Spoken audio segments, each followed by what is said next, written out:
is frustration on the power play mounting, and that's goes hand in hand with what Bob was alluding to there.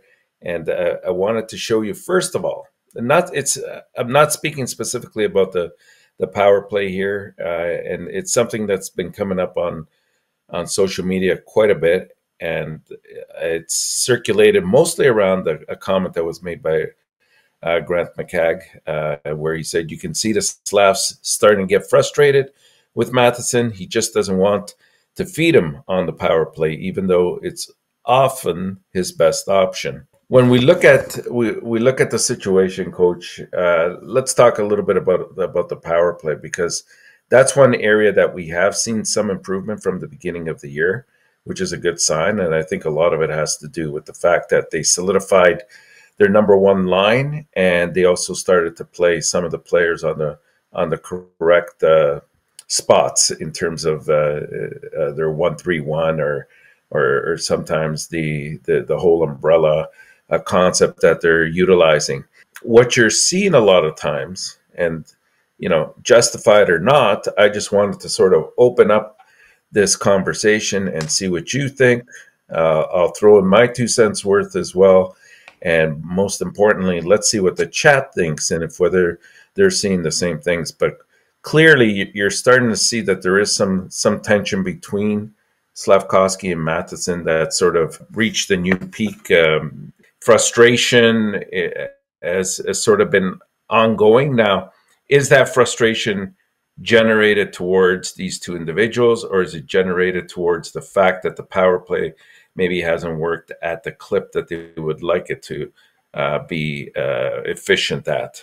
So yesterday we saw, as the match progressed, that at one point there was a point where Slafkovsky afterwards was very sort of ticked off as he was going back to the bench, and he slammed his stick again. It's not the first time that we've seen that with him. I think, as an aside, this is one area that I think the management sort of has to address. Like, I like passion in a player as well as in a coach, but when it becomes too persistent, and we were seeing it with Bedard a little bit earlier in the year, before his injury. We've seen it with a couple of other players as well. Pinto just recently as well in Ottawa.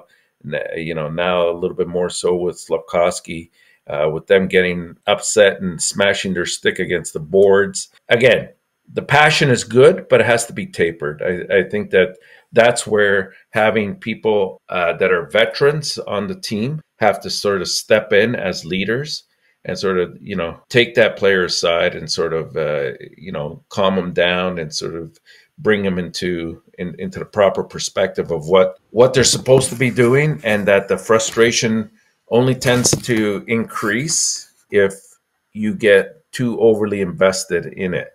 So you need to remain calm in these cases and not let the tension override you. Does it actually happen? I don't know. It's difficult for me to say, Coach.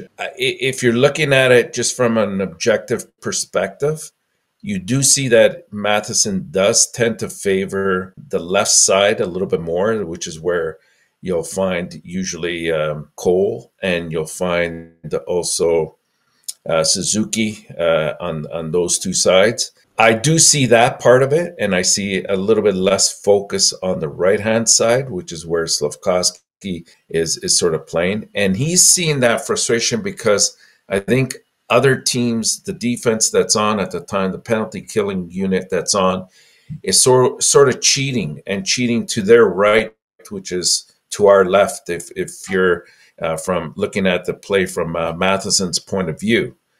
So what's happening is he's seen, I have a clear-cut shot here, and I'm not getting the pass from Matheson. Now, Matheson is he's not a stupid player. He's the best we have at that position right now. Let's call a spade a spade. I mean, I think that he does a decent job right now on the power play. Is it ideal? No. I think we could still get better, and maybe that's in the form of a Hudson or a Logan Mailloux as they come into the system and into the fold. But for now, this is what we have. And I think that there has to be a little bit more understanding to sort of make sure that this sort of situation is sort of alleviated.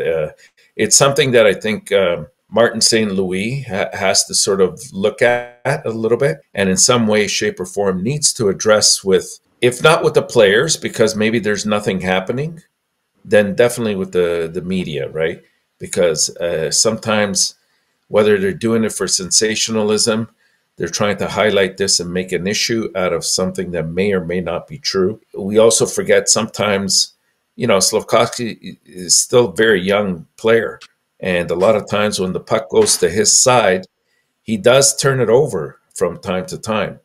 And so that could figure into the reason why you might see 2 or 3 passes to the left side versus the right side. Where does this take us, and sort of where do we want to put this? I mean, I've seen an improvement in the power play overall, even though they're still towards the bottom of the league. I think they're around just around 18.5%, if I'm not mistaken. But it's an improvement from where they were at the beginning of the year, and that to me spells efficiency to a certain degree, or at least improvement. Maybe not efficiency, but improvement from what they were at. And I think that overall, it's something that we should keep our eyes open to, but I don't know how much of making it such a big case sometimes, and here we are making it the headline of the night, sometimes is frustrating on the players. It's frustrating on hearing different opinions that are floating out there. I don't know. Thanks for watching another Habs Daily News video of the day with the hockey coach, Juraj Friendship. But before we leave, guys, we invite you, don't forget, please, to click on the like, subscribe to the Hockey National Show, and leave us a comments about this episode. And of course, remember, you have greatness inside of you.